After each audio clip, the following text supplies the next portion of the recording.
de los...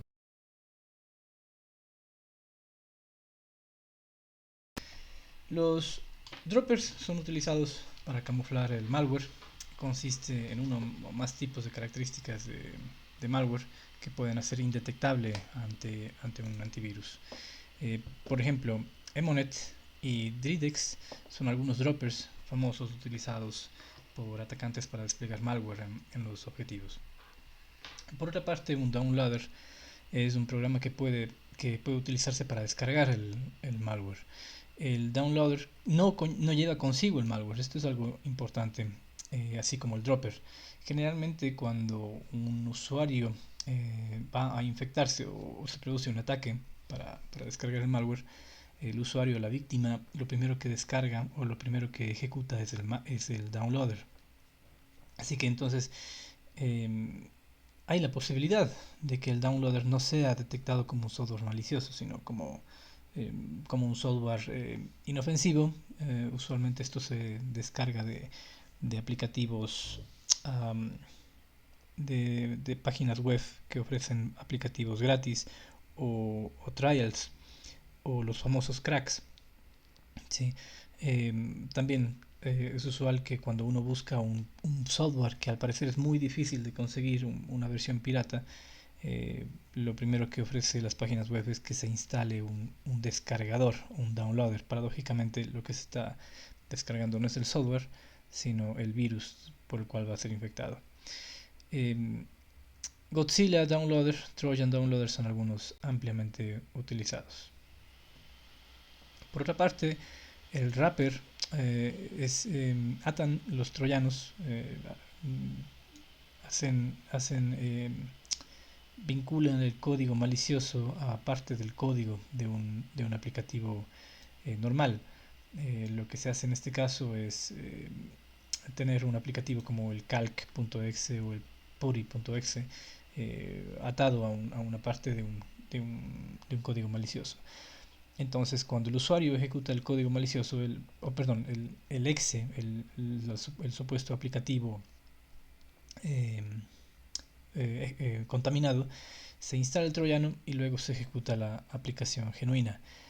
Los atacantes pueden enviar mensajes con documentos adjuntos que instalarán el troyano mientras el usuario simplemente observa. Un ejemplo de un wrapper es iExpress Wizard, un wrapper que guía al usuario para crear paquetes para atar los troyanos. Otras versiones son Elite Wrap, Advanced File Joiner, Soprano 3, Exetum BBS y Cryptomatic.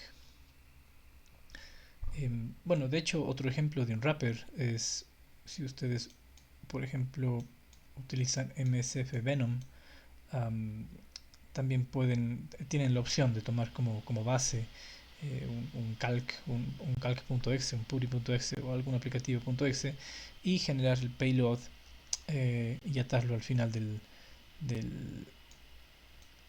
del ejecutable normal, del ejecutable verídico.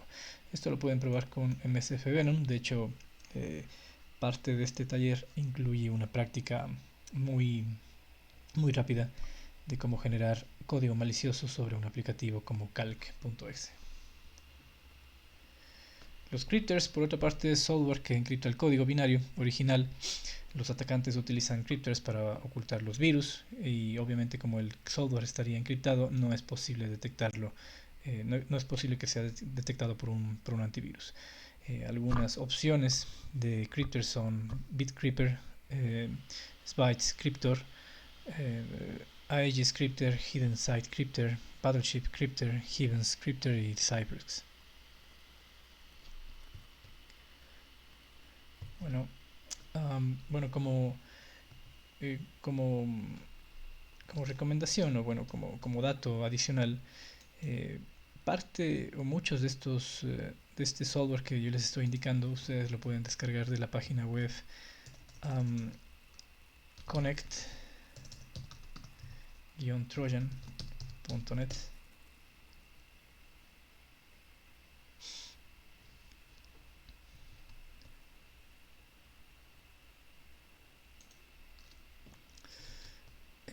Desde esta página se pueden descargar algunas versiones de troyanos Es necesario tener muchísimo cuidado al momento de que se descarguen este software.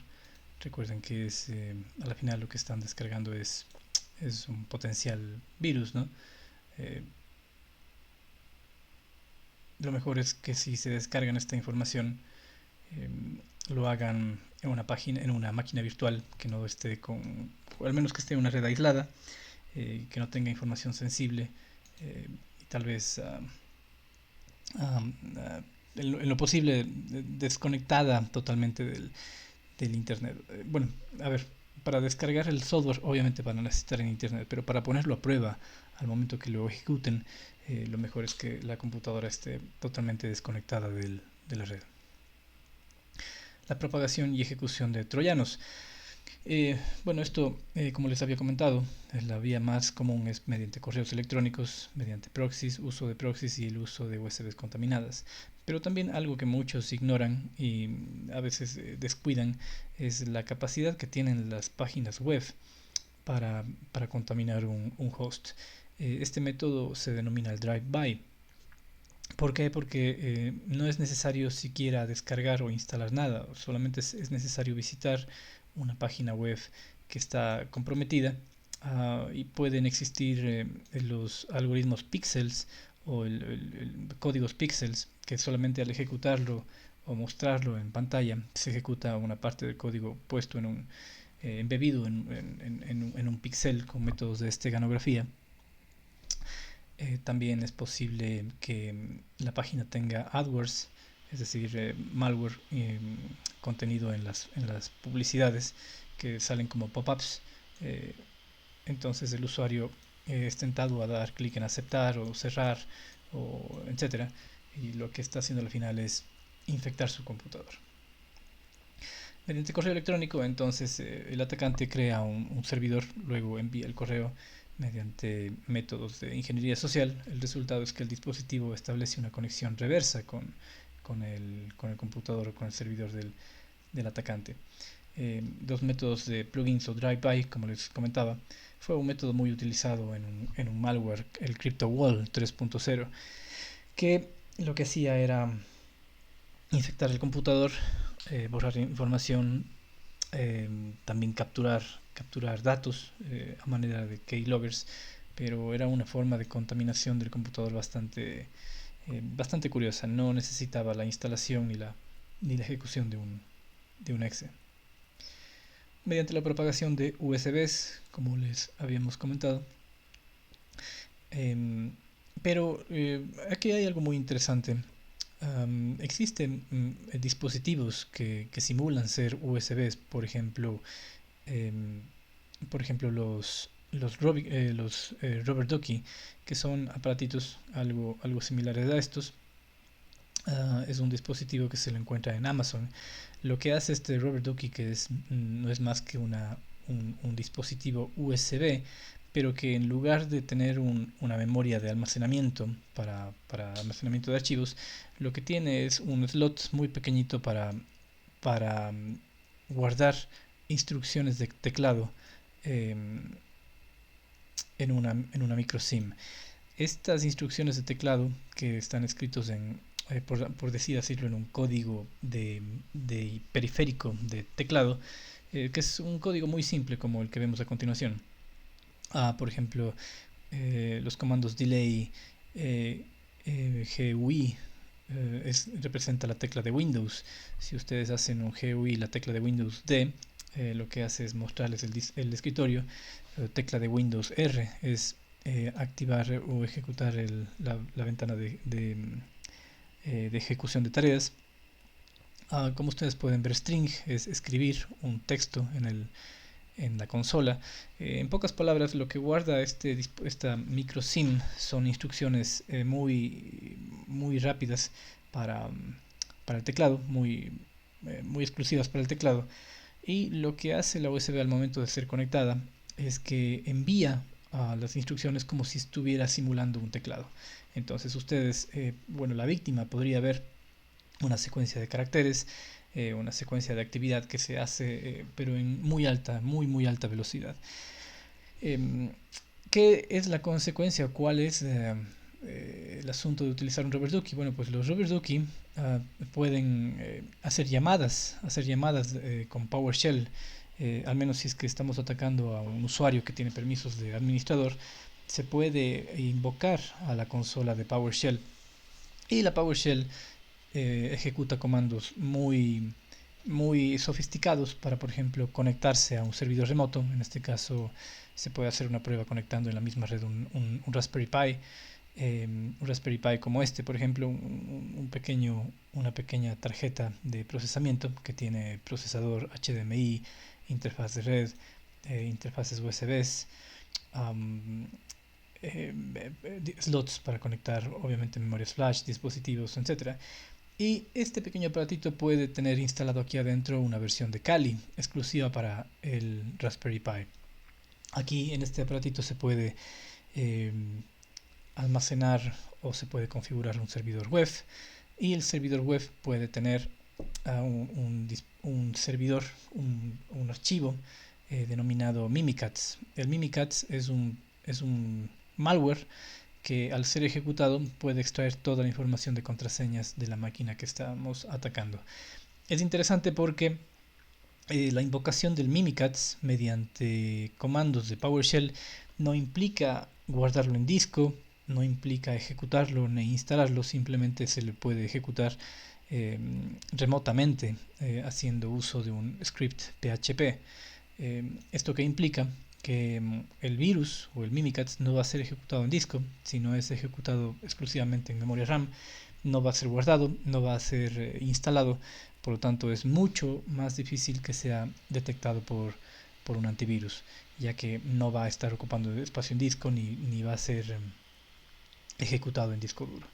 Esta es una pequeña string. Este es el llamado que se utiliza, este es el llamado de PowerShell que ejecuta el rubber ducky para conectarse al Raspberry Pi, que tiene ya embebido el código malicioso de un Mimikatz. El Mimikatz ustedes lo pueden descargar de, de, de GitHub, y se puede hacer algunas pruebas con ello.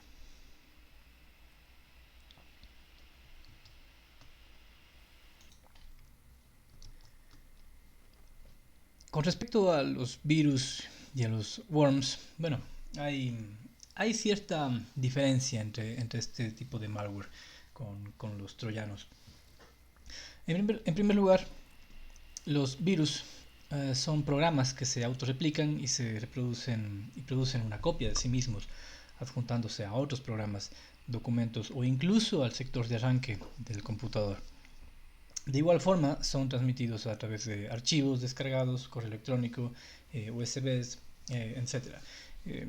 Las características del virus, bueno, aparte de corromper la información, de secuestrar la información, también emite constantes alertas por la presencia del virus, a manera de inhabilitación del sistema, actividad inusual del disco duro de procesamiento, falta de espacio en disco, pop-ups no deseados, etc.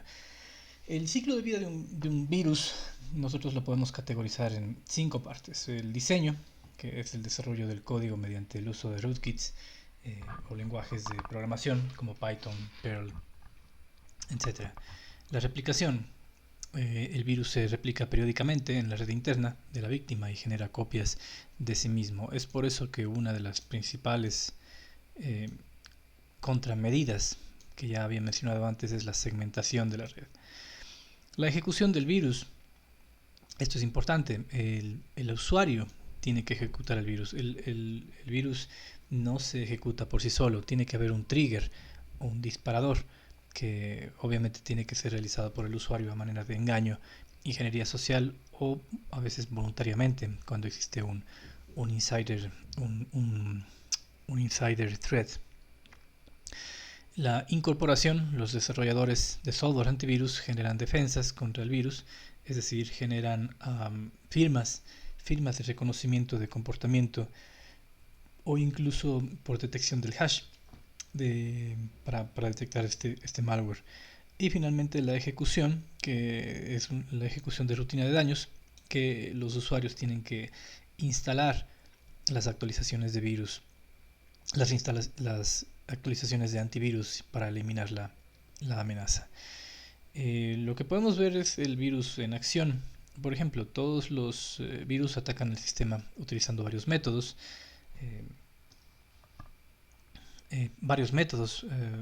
Mediante programas contaminados, que son transmitidos entre equipos. Los virus necesitan ciertos eventos para ser ejecutados, no pueden ejecutarse por sí solos. Tuvo que haber alguien que lo habilite de forma voluntaria o involuntaria. Generalmente esto es de forma involuntaria, debido a una falta de capacitación al personal. Esto es algo muy cierto. Una de las principales contramedidas es la capacitación al personal. ¿Sí? Deben conocer qué es un virus, deben saber cómo reconocerlo y saber qué hacer al momento de tener una actividad sospechosa. Lo peor que podemos tener son usuarios asustados o nerviosos que tratan de no advertir de la presencia de ya una amenaza de virus. Los eventos disparadores causan que un virus se active e infecte el sistema. Este evento disparador generalmente es la instalación. Y los virus tienen dos fases, la infección y el ataque. En la parte de infección, el virus infecta el sistema después de que existe un disparador o un trigger y se convierte en un agente activo al ejecutar su programa host. Hay dos factores importantes en la fase de infección: el método de infección y la esparción. Como ustedes pueden ver aquí, un archivo normal, un ejecutable, tiene las partes internas que son el index pointer, por ejemplo, que hace las llamadas a los espacios de memoria donde se supone que va a estar el inicio del programa. Este es un archivo limpio. Sin embargo, un archivo ya contaminado, además del index pointer, tiene una parte de un código adjunto, o el payload, o el exploit adjunto al ejecutable. Lo que hace el indicator pointer o el index pointer es, en vez de llamar al espacio de memoria donde está el inicio del programa, primero llama al inicio de la parte del virus o del malware que debe ser ejecutado, para después que el mismo virus se direccione hacia el inicio del programa, ejecutando el software como de una manera normal. El método de infección, como mencionamos, es el virus se carga en un espacio de memoria y encuentra un ejecutable en disco para ser contaminado. El virus incluye su código malicioso en el programa legítimo, sin permiso ni conocimiento del usuario. El usuario inconscientemente ejecuta el programa infectado y el programa infectado programa el virus en el sistema. Este proceso se repite hasta que el administrador del sistema se da cuenta de anomalías en el mismo. Finalmente, el método de propagación, que es mediante la compartición de archivos. Por ejemplo, uno de los principales problemas también es que cuando la red no está segmentada, los métodos de compartición de archivos, como por ejemplo los protocolos Samba o los puertos de NetBIOS, el 139, son utilizados para compartir información entre computadores, entre ellos también el malware. Servicios de file sharing habilitados sin restricciones a habilitar memorias USBs. Hay soluciones antivirus en las que ustedes pueden confiar para matricular USBs de forma matricular USBs que son propias de la entidad. Claro que esto no reduce o elimina la probabilidad de que estas USBs se lleguen a infectar, pero al menos se llega a restringir de que USBs de terceros o no reconocidos lleguen a conectarse al sistema. Adjuntos a archivos maliciosos, por ejemplo, también correos electrónicos y descargas gratuitas. Por otra parte, en la fase de ataque, una vez que el virus se propaga en el sistema, empieza a corromper archivos y programas en el host. La mayoría de virus realizan las siguientes acciones: eliminación de virus, eliminación de archivos, la alteración de contenido de datos, la ralentización de los sistemas por el consumo de memoria RAM, de disco duro y de CPU, Esto se consigue mediante la segmentación de archivos, por ejemplo, dentro del disco duro, cambiando la posición de los fragmentos de archivos, haciendo que la localización de estos archivos tome más tiempo de lectura. Por otra parte, también se ejecutan programas distintos a los requeridos. Tipos de virus. Bueno, algunos ejemplos, algunos de los muchos ejemplos son el virus boot sector, el cual hace una corrompe la información que se encuentra en el master boot record. El master boot record es una parte del sistema del disco duro que indica dónde debe hacer una llamada el programa o el sistema operativo para poder arrancar el sistema operativo. Cuando esta parte del disco duro, el master boot record, se corrompe o se elimina, prácticamente toda la información del disco se pierde, porque el disco duro o el sistema operativo no sabe cómo acceder al disco. Hay cientos de miles de sectores de espacios de memoria direccionable, pero al no saber el disco duro dónde iniciar, dónde arrancar el sistema operativo, pues se diría que está perdida la información. El Master Boot Record hace una réplica de sí mismo en el espacio donde comienza el Master Boot Record virus. El virus del Master Boot Record hace una copia de sí mismo en el MBR original, haciendo primero una copia del código del Master Boot Record en algún lugar de todo el disco duro, haciéndolo prácticamente, extraviándolo prácticamente por completo. Se copia a sí mismo el virus en el MBR, en el espacio del MBR, lo cual causa que el sistema operativo no sepa cómo acceder a memoria, al disco duro, y por lo tanto quede totalmente inhabilitado. Entonces, cuando un sistema se infecta, el virus reside en memoria. Cuando es ejecutado, cambia al MBR a otra ubicación de memoria y en el disco duro, y se replica a sí mismo en la ubicación original del MBR, haciéndolo totalmente inservible. Linux y Mac tienen contramedidas para la protección contra estos tipos de virus. Otro tipo de virus muy famoso son las macros que vienen incluidas en archivos Word como Excel, Docs, etc. Y estas macros de virus infectan los archivos Word de Microsoft al utilizar secuencias automáticas de acciones después de abrir los archivos Word o Excel. La mayoría de estas macros ejecutan archivos o ejecutan lenguaje de Visual Basic para aplicaciones que infectan los documentos que los van a ejecutar. Entonces, estas macros son menos dañinas, se consideran menos dañinas, pero se esparcen principalmente en correo electrónico. Virus polimórficos se encargan de hacer una transmutación de su propio código. Este virus infecta un archivo con una copia encriptada de un código polimórfico codificado previamente por un módulo descifrado.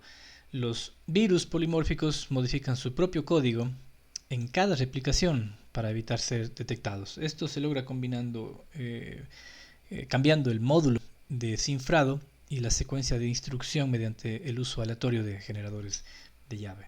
Entonces, este tipo de malware, de virus, consiste en tres componentes. Uno es el código cifrado, otro es la rutina de descifrado y finalmente el motor de mutación, que consiste en generar rutinas de descifrado randómicas. Entonces, el virus encripta el motor de mutación y el código. Cuando el usuario ejecuta el programa infectado, la rutina de descifrado da el control al sistema del virus y este localiza un nuevo programa para infectar. Cuando el virus hace una réplica de sí mismo en el RAM con una nueva rutina de descifrado para descifrar la copia, el cual nuevamente encripta el motor de mutación y nuevamente el código, y luego para volverse a replicar en otros sistemas. Algunos tipos de virus, como habíamos mencionado, el boot sector virus, file virus, virus multipartes de macros, clusters, virus de encriptación o los malwares, los virus polimórficos, metamórficos de sobreescritura, los shells, los file extension, virus FAT, bombas lógicas, where scripting, email virus, add-ons y virus intrusivos. Dentro de un malware, ya analizando el comportamiento de este malware, es necesario comprender que todos estos programas, o lo que de ahora en adelante llamaremos procesos, se ejecutan en memoria RAM y estos tienen espacios designados dentro de la memoria RAM. Los programas o los procesos se ejecutan en RAM. También es necesario tener en cuenta qué son los registros que me ayudan a direccionar a qué espacio de memoria vamos a acceder para ejecutar una instrucción en particular. También es necesario comprender un poco de lenguaje ensamblador, lenguaje máquina, que originalmente es de AT&T y de NASM.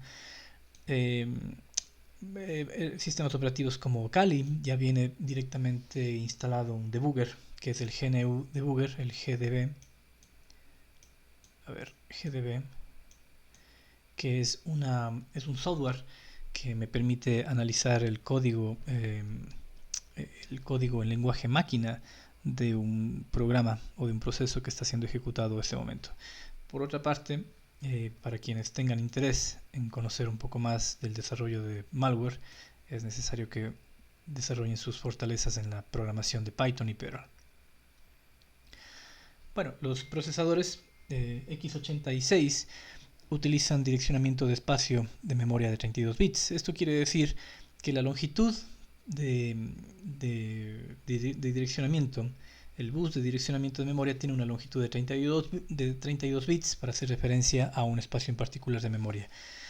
Por lo tanto, con 32 bits de longitud, nuestro direccionamiento nos permite direccionar hasta 4 GB de memoria direccionable, hablando en RAM, para los procesadores de x86. Los registros son porciones de almacenamiento de datos que se encuentran directamente en el CPU. La familia 86, x86 de los servidores de 32 bits tienen registros de propósito general y de propósito específico. Estos registros han ido propagándose a medida que los procesadores van cambiando de generación y mejorándose, pero se mantiene algunos, por no decir todos, los registros de propósito general y específicos a manera de estandarización. Los de propósito general pueden utilizarse para cualquier operación, mientras que los de propósito específico se utilizan para su propia operación, para almacenar valores que almacenan un significado especial según el registro que se trate y según el programa.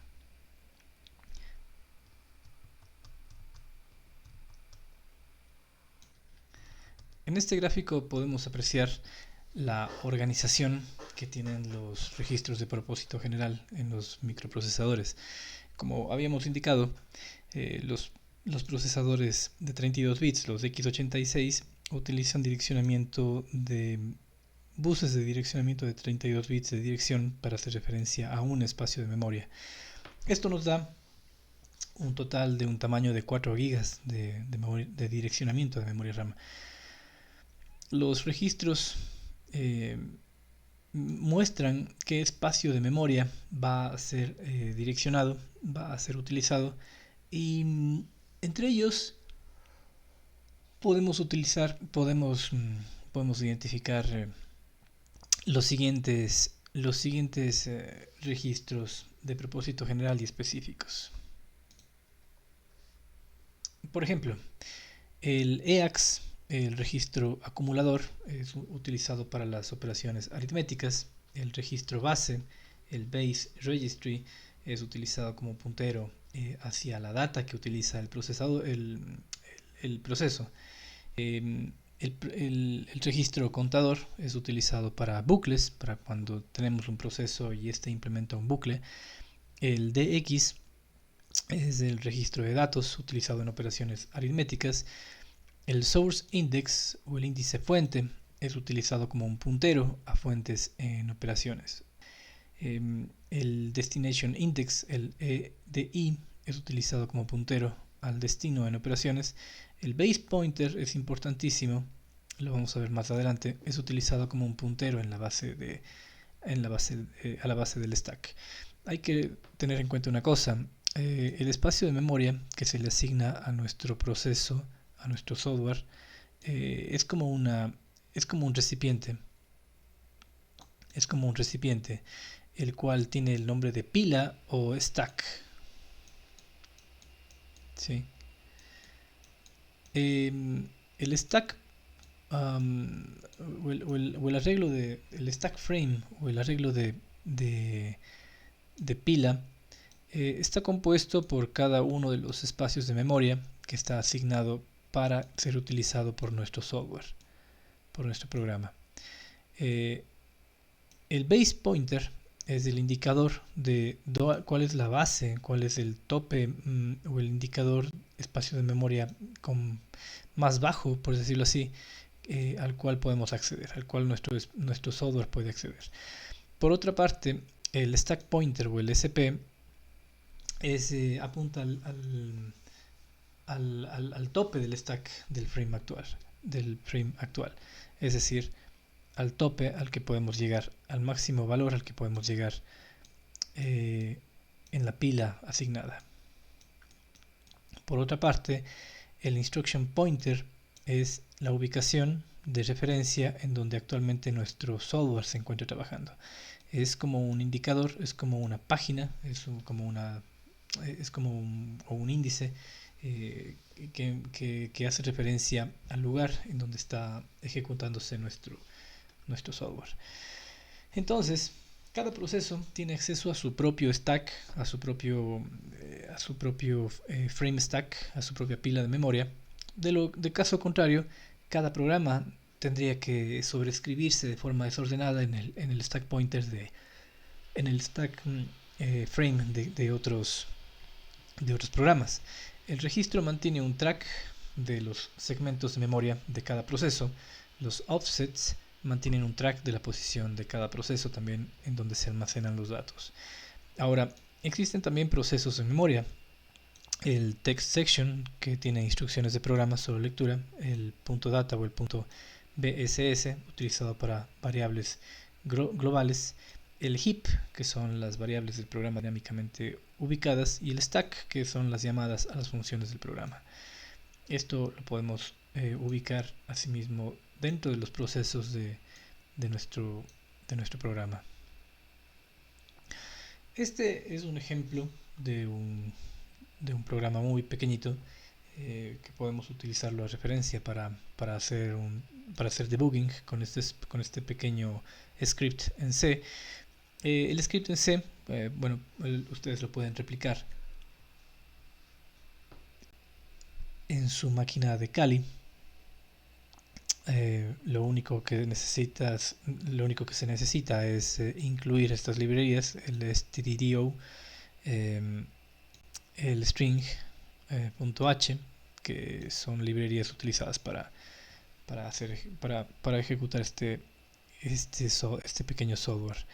Lo que va a hacer nuestro software, nuestro programita, es designar un espacio de memoria para una variable string con un espacio de 10 bytes.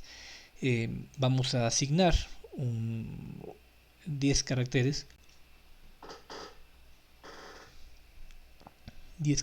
en nuestra pequeña variable, y finalmente luego imprimiremos esta variable. Como ustedes pueden ver, la forma en la que compilamos este programa en C es con gcc-o. Le llamaremos a nuestro software, le llamaremos overflow, y este es el nombre del archivito en C. Para ejecutar nuestro script hay que darle permisos. En caso de que no tengamos permisos, hay que darle permisos con chmod de ejecución, y podremos ver cómo se imprime este segmento de string.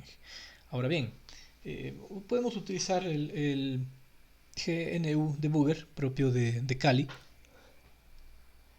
Este nos permitirá indicar valores o reconocer los valores de las variables y las funciones que se van ejecutando mientras ejecutamos el proceso. Es utilizado el GDB es utilizado para analizar programas de Pascal, C, C++, Fortran, especialmente utilizado para lo que es análisis estático. Nosotros podemos, esto tal vez sería mejor mostrarlo en nuestra máquina virtual de Kali. Se puede ver aquí en esta máquina virtual. Se puede ver en esta máquina virtual. Aquí yo tengo preparado ya este ejecutable overflow. Si ejecutamos podemos ver el resultado, ¿no? Tal cual. Podemos ver el overflow.c, que es justamente el código que habíamos escrito. Ahora, bueno, si ejecutamos overflow, podemos ver que simplemente lo que estamos haciendo es definiendo un carácter, llenándolo con 10 caracteres, bueno, en este caso con 9, y simplemente visualizando lo que contiene esta variable. El GNU Debugger me permite analizar el contenido de este ejecutable o cómo cómo se van llamando las instrucciones a medida que el proceso se ejecuta en memoria. Para ello tenemos que llamar al GNU Debugger, al GDB, con el nombre de nuestro ejecutable. En este caso, como habrán visto aquí, tenemos nuestra función main, que es la función base, la cual llamaremos con el comando disassemble main.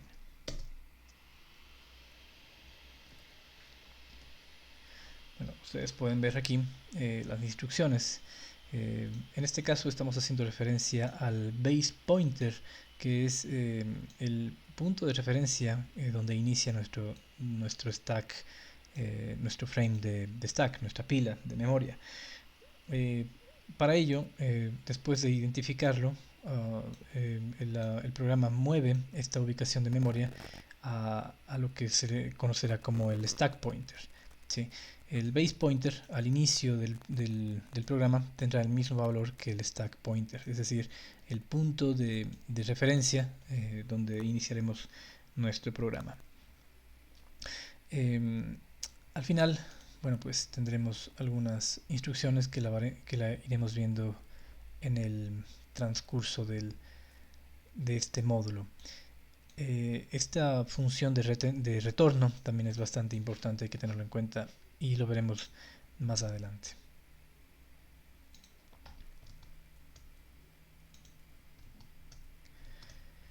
Y bueno, entonces tenemos estas instrucciones propias del lenguaje máquina, en el cual estamos identificando el base pointer. El base pointer es asignado en el mismo lugar de memoria para iniciar el programa con el stack pointer, tendrán ese mismo valor, y luego se harán las respectivas operaciones propias del software. Ahora, entendamos un poco, ahora que ya conocemos cuál es la estructura de un proceso en memoria y cómo es que los registros hacen referencia a cada uno de estos espacios de memoria para una actividad en particular, veamos cómo funciona un buffer overflow. Bueno, antes que nada hay que ver algunas operaciones que acabamos de ver hace un momento con el ejemplo. El comando push es simplemente poner algo en el stack de memoria. Pop significa sacar algo del stack.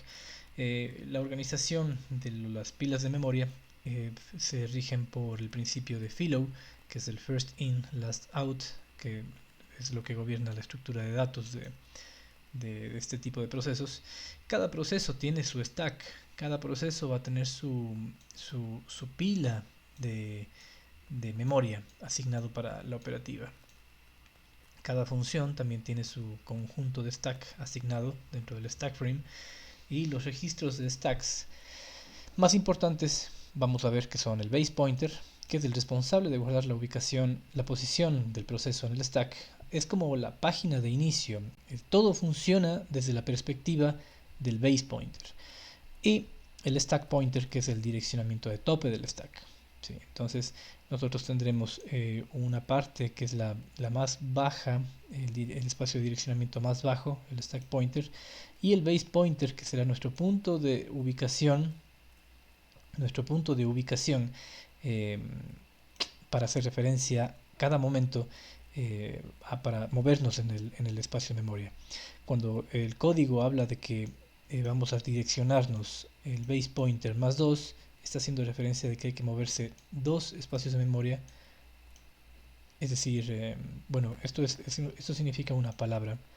Cuando hacemos referencia a una palabra, dentro de direccionamiento hexadecimal, queremos decir que por cada 1, 2 o 3 estaremos aquí moviéndonos 8 bytes, que es una palabra, 16 bytes, la tercera palabra, 32 bytes, 24 bytes, perdón, 24 bytes la tercera palabra, y así sucesivamente.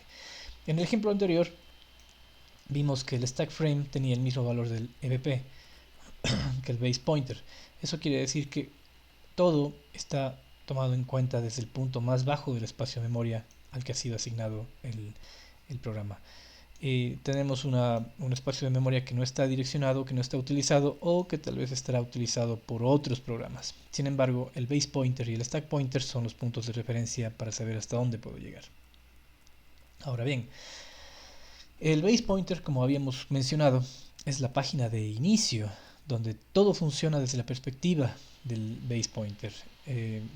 Este indica al proceso la posición del stack. Supongamos que la operación add 48 desde la ubicación del EBP contamos 4 espacios de memoria para que se grabe el número 8. ¿Sí? Es decir, 1, 2, 3 y 4. El stack pointer siempre se encuentra cambiando porque es por lo que el EBP es nuestro punto de referencia. El stack pointer siempre estará cambiando con respecto al avance del programa. Por eso es que el base pointer va a ser siempre el punto de referencia. Desde este punto de referencia, el base pointer se puede hacer referencia a espacios más altos o más bajos, simplemente haciendo referencia a un más 4, por ejemplo, o a un menos 3 o un menos 2. En este ejemplo, el pointer de retorno o el return address hace referencia a nuestra función principal main. Como ustedes pueden ver, entonces la función int y a incrementar 48 hace referencia a sumar 4 espacios de memoria para ubicar el número 8. Para acceder al siguiente espacio de memoria, después del retorno, la dirección de retorno, se incrementan 8 bytes. Cada espacio de memoria se direcciona por 4 bytes. Para el caso de la variable c, el proceso hace referencia al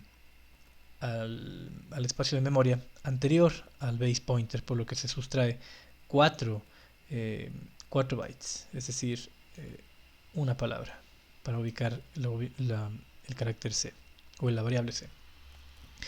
De esta forma, la traducción de este pequeño algoritmo, de este pequeño proceso, se puede traducir a este lenguaje máquina.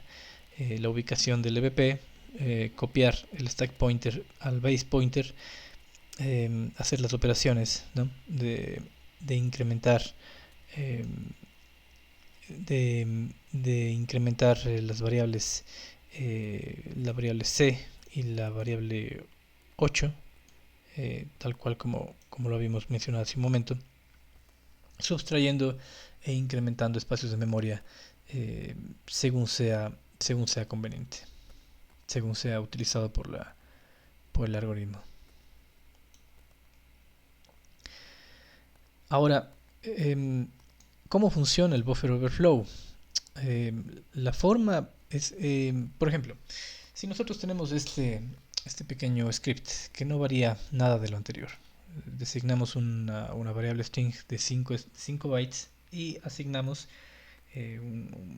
llenamos este espacio de memoria con caracteres, con 4 o 5 caracteres, y no habrá ningún problema porque el espacio de memoria sigue respetando lo asignado por el computador. Si nosotros compilamos, pero esta vez con gcc overflow.c-overflow2, pero con la opción fno stack protector zexecstack -g, lo que estamos haciendo aquí es eliminar este control de compilación que prevenga el buffer overflow. Si nosotros hacemos la compilación, la siguiente prueba que podemos hacer es, en vez de incrementar o en vez de grabar 5 bytes en esta variable, podemos coger y grabar, no sé, una cadena de strings que supere los 5 bytes. puede ser 10, 15, 20, 30, etc. Al momento de ejecutar nuestro aplicativo, bueno, al momento de compilar simplemente nos saldrá un peligro indicando de que estamos utilizando más bytes de lo direccionado de lo asignado por memoria a nuestra variable, pero al momento de ejecutar el programa, vamos a ver que recibimos el mensaje de segmentation fault, el cual significa que acabamos de hacer un buffer overflow. ¿Qué significa esto del buffer overflow? Significa que mientras nosotros hemos estado llenando con caracteres nuestro espacio de memoria designado para la variable buff, hubo un momento en el que sobrepasamos los 5 bytes asignados para nuestra variable, y el resto de bytes han empezado a utilizar un espacio de memoria que no estaba siendo asignado o direccionado por nuestro software. Por lo tanto, el mensaje de error de segmentation fault. Si ustedes realizan esa misma operación ejecutando el GDB, podrán ver que el proceso cae al ejecutar la instrucción que genera un buffer overflow en el espacio 0000555 muchos 5 espacio 18C. Esto lo podemos ver aquí. Es el punto, es el espacio de memoria que acaba de colapsar. Este espacio de memoria no estaba direccionado o no estaba asignado para nuestro programa, y por lo tanto se ha sobrescrito el registro de index pointer, el puntero de instrucción, el instruction pointer, el puntero de instrucción de retorno. Entonces, si nosotros tenemos este espacio de memoria, este base pointer, que es el que nos direcciona, es el que nos indica en qué punto de nuestro software estamos en este momento, y al momento de escribir una variable nosotros sobrepasamos este límite y empezamos a sobreescribir un espacio de memoria no asignado, pues estaremos causando un buffer overflow, porque estamos ya corrompiendo las instrucciones o los registros que se encuentran los espacios de memoria que están direccionados por nuestros registros con otras funciones. Entonces, podemos ver que la ubicación del instruction pointer está siendo sobrescrita para causar el buffer overflow. En este punto nosotros vemos que hemos llegado a cruzar el límite permitido y acabamos de corromper el instruction pointer. Si visualizamos los siguientes 30 caracteres desde la dirección del stack pointer, se puede ver hasta qué ubicación de memoria se llena con la letra A. En este caso, hasta la dirección 7FD98. Ahora bien, lo que nos interesa en este punto es que hemos sobrescrito el registro de retorno de instrucción, el EIP. Podemos utilizar esto para sobreescribir el punto de retorno con algún exploit simple como MSFVenom. El registro de EIP controla el flujo de ejecución de una aplicación. Esto significa que si ubicamos un exploit en el lugar indicado, en un espacio de memoria que no esté direccionado para nuestro software, pero que sin embargo pueda ejecutar nuestro exploit, o más bien dicho, hacer una llamada al espacio de memoria donde puede estar direccionado nuestro payload o el exploit, bueno, nuestro payload, podemos modificar el comportamiento del programa, como por ejemplo introducir una llamada shell. En este punto, si nosotros hacemos un colapso del buffer o el buffer overflow, nosotros cargamos en este espacio de memoria, en vez de haber sobrescrito con puras letras A, podemos haber escrito un pequeño código malicioso que genere un payload o que ejecute un payload mientras estamos ejecutando el programa. Este payload pudo haber sido un exploit payload haciendo un llamado o invocando una conexión en reversa a la computadora de un atacante, autorizando que se conecte mediante el bin SH para tener acceso a la consola del computador. Por ejemplo, si nosotros tomamos el MSFVenom y generamos este pequeño exploit muy simple, que es un shell para Windows, que llame al puerto 443 de nuestra máquina Kali, y lo generamos en un archivo C, en formato C, nosotros vamos a ver que el código malicioso tiene esta escritura. Esto puede ser potencialmente nuestro buffer overflow, los caracteres que se va a sobremontar a al buffer. En vez de utilizar las as secuenciales que acabamos de usar en el ejemplo anterior, cuando lleguemos al index pointer, al instruction pointer, en vez de colocar estos caracteres, pues empezaremos a colocar estas instrucciones que se ejecutarían. Así me salga el mensaje de error, se ejecutaría esta instrucción como resultado del buffer overflow. Entonces, tenemos tres formas generales de encontrar estos payloads o exploits. Primero, la revisión del código fuente, si es que el código fuente está disponible, obviamente, y debido a que el código fuente de las aplicaciones es normalmente el objetivo de los atacantes. ¿Por qué? Porque si nosotros podemos autorizar o configurar un buffer overflow en nuestro código, es muy difícil que si eliminamos los mensajes de error, el usuario vea que se está produciendo un buffer overflow. Es por eso que es tan necesario los departamentos de QA o los departamentos de certificación para probar el código y evitar que se esté generando este tipo de aperturas o backdoors que pueda causar este mal comportamiento de las aplicaciones. También se puede encontrar mediante técnicas de ingeniería reversa, como por ejemplo generando código fuente desde el ejecutable. Se puede detectar ofuscación mediante fuzzing, que es el envío de tramas de datos mal formadas para generar una caída del sistema y caídas inesperadas para inferir que existe una vulnerabilidad en el código.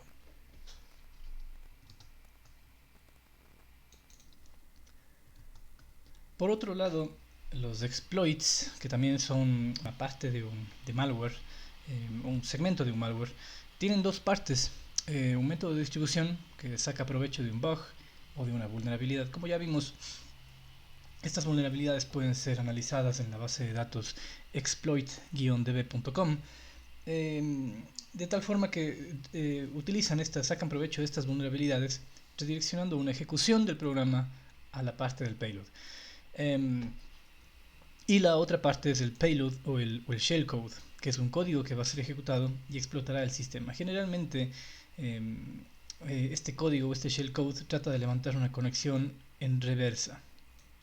¿Cómo es esto de la conexión en reversa? Si nosotros tenemos aquí la máquina del atacante, y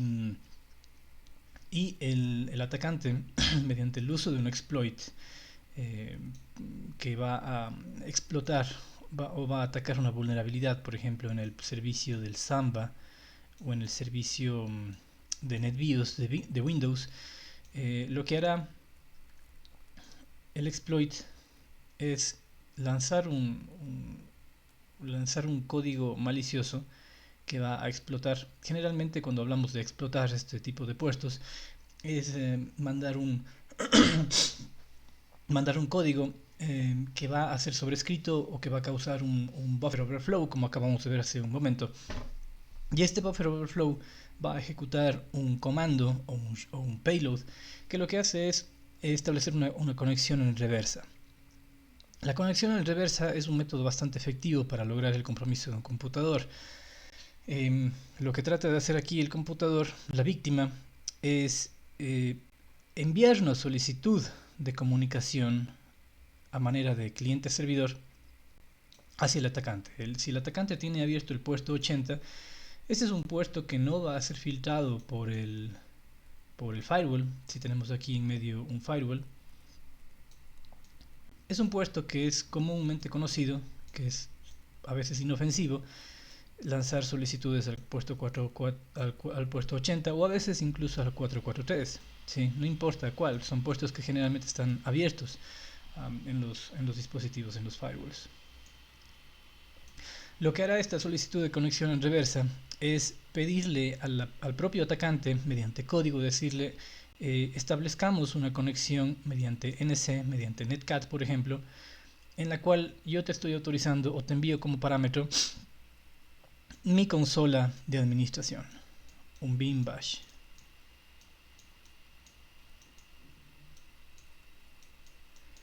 Al enviar este parámetro de configuración o de conexión, lo que se está estableciendo es aquí una comunicación TCP,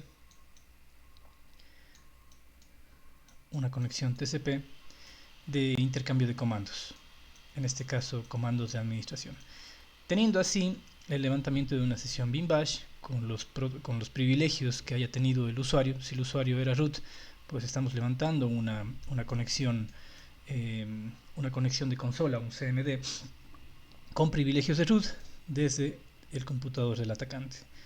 Este ya podría considerarse se considera ya el compromiso de un computador con niveles de administrador. Entonces, los payloads son inyectados en un proceso vulnerable. Tenemos algunos tipos de shells o de payloads. Por ejemplo, el basic shell es inyectar un código, pero mediante una solicitud a la víctima. Generalmente esto no funciona porque o el firewall evitará la conexión o será fácilmente detectado, mientras que el reverse bind shell, este es el más efectivo porque es el ejemplo anterior, es una solicitud hacia el atacante. El port bind shell crea un puerto de escucha en la víctima, aceptando conexiones, ejecuta un shell de comandos al puerto de escucha. Estos dos también son fácilmente detectables porque no es muy común que un cliente tenga abierto puertos en escucha a modo de servidor. El upload y ejecución de binarios se le engaña a la víctima para que descargue un archivo subido en una página web y luego ejecutarlo. Y la inyección de procesos, que sería inyectar librerías o código en un proceso en ejecución dentro de la víctima. Generalmente los procesos más apetecidos son el eExplorer, porque todos lo podemos ver allí en ejecución, nadie le toma en cuenta, o el famoso SB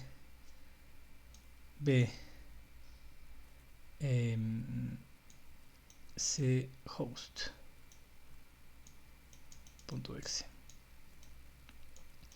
Son los procesos más apetecidos para inyectar el payload.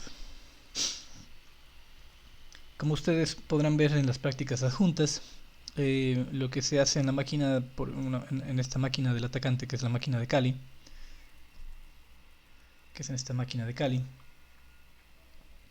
es levantar un puerto en escucha en el 4444. En ese momento simplemente estamos esperando la conexión. Este es un reverse shell. Mientras que la víctima levanta una conexión pide una conexión a modo de cliente hacia el puerto que está en escucha en el atacante, en Kali, y envía como parámetro la ejecución de una consola de administración, el bin bash. Cuando se establece la conexión con el atacante, pues el atacante ya tiene un intercambio de comandos que serán recibidos por el bin bash. Ustedes pueden ver aquí el atacante utiliza los comandos pwd para saber en dónde estamos y whoami mcadmin, que justamente corresponde a la máquina de la víctima. Dentro de los videos adjuntos ustedes verán la creación de un payload, cómo cargarlo en un dropper con mcfvenom. Utilizaremos un pequeño exe que es PuTTY, Windows, que será nuestra víctima, y el payload, que debe generar una conexión reverse shell desde la víctima Windows hacia el atacante.